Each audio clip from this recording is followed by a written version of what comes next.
citizens if they cannot pay for it themselves? Answer number 2 is another question.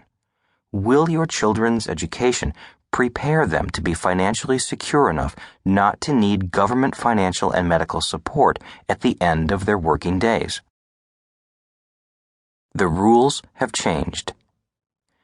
In the industrial age, the rules were to go to school, get good grades, find a safe, secure job with benefits, and stay there all your life. After 20 years or so, you retire, and the company and the government take care of you for the rest of your life. In the information age, the rules have changed. The rules now are to go to school, get good grades, find a job, and then retrain yourself for that job. Find a new company and a new job and retrain. Hope and pray that you have enough money set aside to last you much longer than age 65, because you will live well beyond the age of 65. In the industrial age, the defining theory of the era was Einstein's E equals mc squared. In the information age, the defining theory of the era is Moore's law, which spawned the current ideology that the amount of information doubles every 18 months. In other words, to keep up with change, you need to virtually relearn everything every 18 months. In the industrial age, change was slower. What you went to school to learn was valuable for a longer period of time. In the information age, what you know becomes obsolete very quickly. What you learned is important, but not as important as how fast you can learn, change, and adapt to new information. Both my parents grew up during the Great Depression. For them, job security was everything, which is why there was always a little bit of panic in their voice when they said, "You must go to school so you can get a safe, secure job."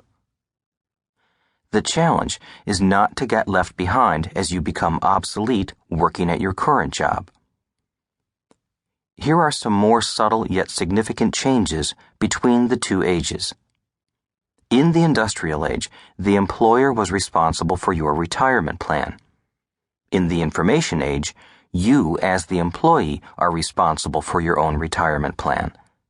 If you run out of money after age 65, it is your problem, not the company's problem. In the industrial age, you became more valuable the older you got. In the information age, you become less valuable the older you get. In the industrial age, people were employees for life.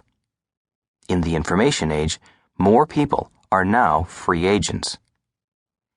In the industrial age, the smart kids went on to become doctors and lawyers. They made the big bucks. In the information age, the people who make the big bucks are the athletes, actors, and musicians. Many of the doctors and other professional people are actually making less than they did in the industrial age. In the industrial age, you could count on the government to bail you out if you and your family got in financial trouble. In the information age, we hear more and more politicians promising to save Social Security and other government safety net programs. You and I are smart enough to know that when politicians begin to make promises to save something, chances are that what they are proposing to save is already gone. When change occurs, there is typically resistance. In the last few years, there are many examples of people recognizing the opportunities that arise during a period of change. 1. Bill Gates became the richest man in the world because the older men at IBM failed to see the market and the rules changing. Because of these older executives' failure to see these changes, the investors in IBM literally lost billions of dollars.